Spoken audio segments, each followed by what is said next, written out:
तो मूवी के शुरुआत में हम डेरिया और निक्को को देखते हैं जो कि वेस्ट वर्जीनिया के जंगलों में बाईसाइकिल राइड करने आए थे और इन्हें छुपकर थर्ड फिंगर देख रहा होता है। इधर डेरिया निक्को के साथ पानी में अपनी बजवारी होती है जिसे देख मजा आ रहा था।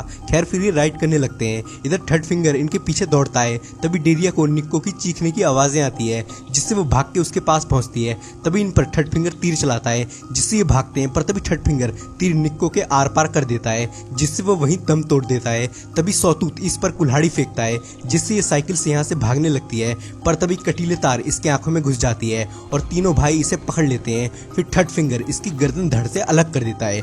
खैर फिर सीन शिफ्ट होता है और हम डैनी और उसकी गर्लफ्रेंड टोनी को देखते हैं। साथ ही यहाँ इनका फ्रेंड विक भी होता है। दरअसल ये सब हॉट स्प्रिंग रिजॉर्ट जा रहे थे क्योंकि डैनी को अभी भी पता चला था कि वो उस रिजॉर्ट का वारिस है। इधर जैक्सन रिजॉर्ट के कस्टमर्स को खाना सर्व कर रहा था। तभी ये लेडी अपना चम्मच गिरा देती है और फिर जैक्सन के पीछे हाथ मारती है जिससे जैक्सन उसके साथ कॉर्पोरेट करता है। फिर इधर हम सैली को देखते हैं। दरअसल सैली और जैक्सन दोनों भाई बहन हैं और इस रिजॉर्ट का वारिस भी है और इन्हीं का भाई डैनी भी है। साथ ही थर्ड फिंगर, वन आई, सॉटूथ इनके सिबलिंग्स हैं, यानी ये पूरी फैमिली नरभक्षी है। खैर फिर यहाँ डैनी अपने दोस्तों के साथ आ जाता है। इधर ये दोनों भी उसका इंतजार कर रहे थे।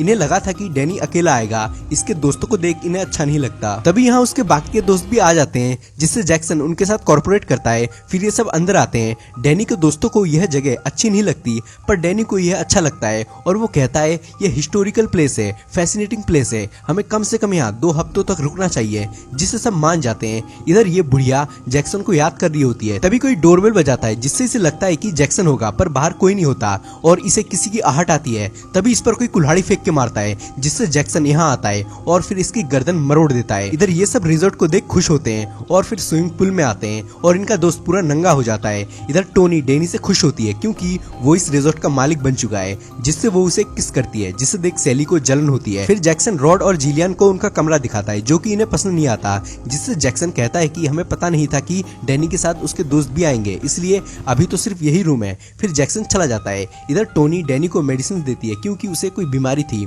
इधर रात में जैक्सन अपने भाइयों के पास आता है और उन्हें डांटता है क्योंकि इन्होंने सुबह रिजॉर्ट में उस लेडी को मार दिया था और ये इन्हें कंट्रोल में रहने को कहता है, जिससे थर्ड फिंगर गुस्सा हो जाता है और ये चले जाते हैं। फिर सीन शिफ्ट होता है और टोनी डैनी को ढूंढते हुए यहाँ तक पहुंच जाती है जहाँ जैक्सन खून साफ कर रहा होता है। इधर रॉब और जिलियन कुछ सामान लेने आए थे। तभी ये बहुत सारे मिसिंग लोगों की फोटोज देखते हैं जो कि यहाँ से गायब हुए हैं। तभी वहाँ एक पुलिस वाला आके एक और फोटो चिपकाता है जो कि उस लेडी का था। फिर इन्हें कहता है अगर वो लेडी तुम्हें कहीं दिखे तो बताना। इधर डैनी अपने पूर्वजों की फोटोज देख रहा होता है जिससे उसका दादा का फेस बिल्कुल डैनी जैसा होता है और कुछ लोगों का फेस कागज से कवर्ड भी होता है जिससे इन्हें अजीब लगता है। फिर यहाँ जैक्सन आता है और सबको हथियारों वाले रूम में लाता है। यहाँ डैनी को एक धनुष दिखता है जिससे जैक्सन बोलता है कि ये हमारे दादा की धनुष है और इसी से उन्होंने पूरी जिंदगी शिकार करी। ये फैसिनेट होता है धनुष से शिकार करने के लिए, जिससे जैक्सन उसे शिकार पे चलने को कहता है, जिससे वो उसके साथ जंगल में आ जाता है और फिर उसे इस पर चढ़ने को कहता है, जिससे वो चढ़ने लगता है और दोनों ऊपर चढ़ जाते हैं और फिर ये इस हिरण पर निशाना लगाने को कहता है। दरअसल ये इसके अंदर के मॉन्स्टर को जगाना चाहता था ताकि ये इंसानों को मारने के काबिल बन सके। इधर जैसे ही डैनी हिरण को मारता है वैसे ही थर्ड फिंगर भी जंगल में एक पुलिस वाले को मार देता है। फिर जैक्सन उसे हिरण के गर्दन को काटने बोलता है ताकि हिरण ज्यादा न तड़पे, जिससे ये उसकी गर्दन को काट देता है, जिससे इसके अंदर जो नरभक्षियों का खून दौड़ रहा है वो बाहर आने लगता है। इधर टोनी को डैनी की चिंता होती है जिससे वो विक को उसे ढूंढने को भेजती है, जिससे विक उसे ढूंढने लगता है। तभी उसे सौतूत हिरण का मांस खाता हुआ दिखता है, जिससे डर के मारे ये भागता है और डैनी से टकरा जाता है, जिससे दोनों नीचे आ गिरते हैं और डैनी का पैर कांटेदार तारों में घुस जाता है, जिससे विक उसका पैर निकालने की कोशिश करता है पर वो नहीं निकल पाता, जिससे वो मदद मांगने जाने लगता है। तभी यहाँ जैक्सन आ जाता है और डैनी को निकाल लेता है। फिर सैली डैनी के जख्मों पे दवा लगाती है और उसे सड्यूस करने लगती है और यहाँ माहौल गर्म होने ही वाला होता है कि तभी यहाँ टोनी आ जाती है जिससे सैली चली जाती है। फिर ये इसके खून को पोंछती है और फिर दोनों में कांड हो जाता है, जिसे देख सैली जेलस होती है क्योंकि माहौल तो इसके साथ बनने वाला था पर बन गया टोनी के साथ। खैर फिर इधर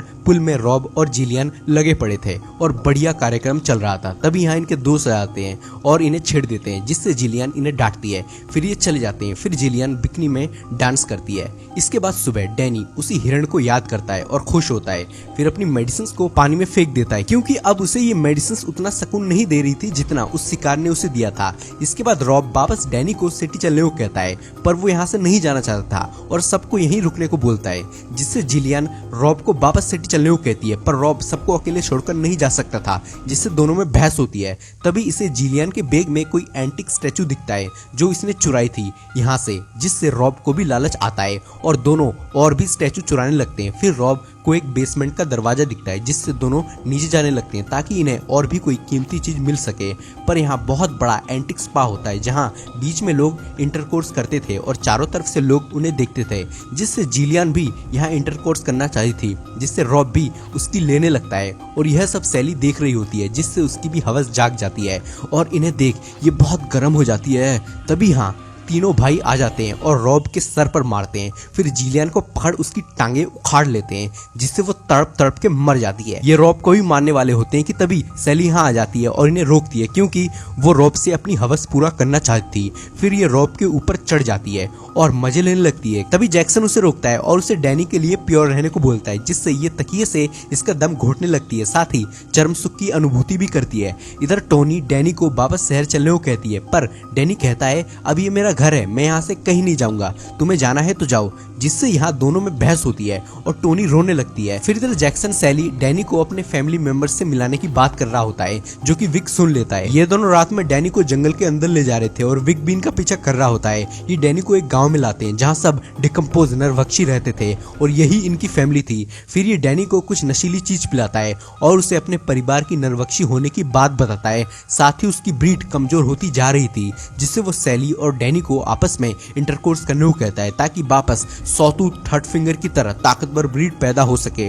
इधर विक ये सब बात सुन रहा होता है, जिससे सॉटूथ उसे पकड़ लेता है और फिर ये इसे बांध लटका देते हैं, जिससे वो डैनी से मदद मांगता है। पर डैनी अब पूरा बदल चुका होता है और उसे सॉरी कहता है। फिर थर्ड फिंगर विक की गर्दन काट देता है और सब उसका खून कटोरे में भरने लगते हैं। फिर सैली डैनी को खून भर के देती है, जिससे वो पूरा खून पी लेता है और फिर दोनों इंटरकोर्स करने लगते हैं और चारों तरफ से लोग उन्हें देखते हैं, जो कि इनका पुराना सेरेमोनी था। फिर अगली सुबह ये घर आता है, पर अब भी ये नशे में होता है, जिससे टोनी और उसके दोस्त उसे यहाँ से सिटी चलने को कहते हैं, पर वो उन्हें यहाँ से जाने को बोलता है, जिससे सब परेशान होते हैं। फिर ये सब जैक्सन को इंसानी मांस बनाता हुआ देखते हैं, जिससे ये सब डर जाते हैं और भागते हैं। तब ये विक की गर्दन वहां देखती है, जिससे सबकी हालत खराब हो जाती है और ये भागने लगती हैं। तभी थर्ड फिंगर यहाँ आ जाता है और वन आई भी हमला करता है, जिससे ये चार्ली को पकड़ लेते हैं। पर चार्ली उस पर हमला करता है, जिससे सॉटूथ उसकी उंगली तोड़ देता है और फिर तीनों भाई इसे पकड़ लेते हैं। फिर थर्ड फिंगर पाइप निकाल इसके पिछवाड़े में घुसा देता है,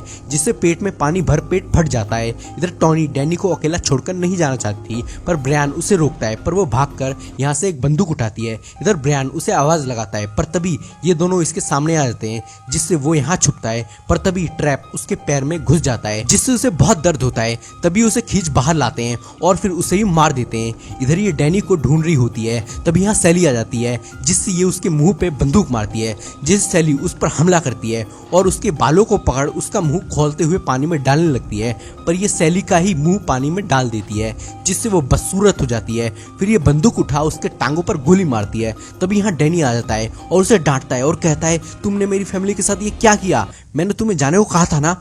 तभी यहाँ जैक्सन आता है और इसे पकड़ लेता है और इसे मारने वाला होता है कि तभी डैनी बोलता है कि मैं इसे मारूंगा, जिससे अब डैनी उसे पकड़ता है और भागने को कहता है, जिससे वो भागती है। पर तभी जैक्सन उसे पकड़ता है, जिससे वो किसी नोकीली चीज से उसके मुंह पे मार मार के उसे जान से मार डालती है, जिससे डैनी उसे पकड़ता है और कहता है कि तुम्हें मैंने अपने फैमिली से दूर रहने को कहा था ना, ये तुमने क्या किया, अब मैं तुम्हें नहीं छोड़ूंगा। तभी वहाँ तीनों भाई आते हैं और टोनी को मार डालते हैं। इसके बाद डैनी इस रिजॉर्ट को चलाने लगता है और इधर खुद को अच्छा इंसान रिप्रेजेंट करता है, पर अब वो भी नरभक्षी बन चुका था।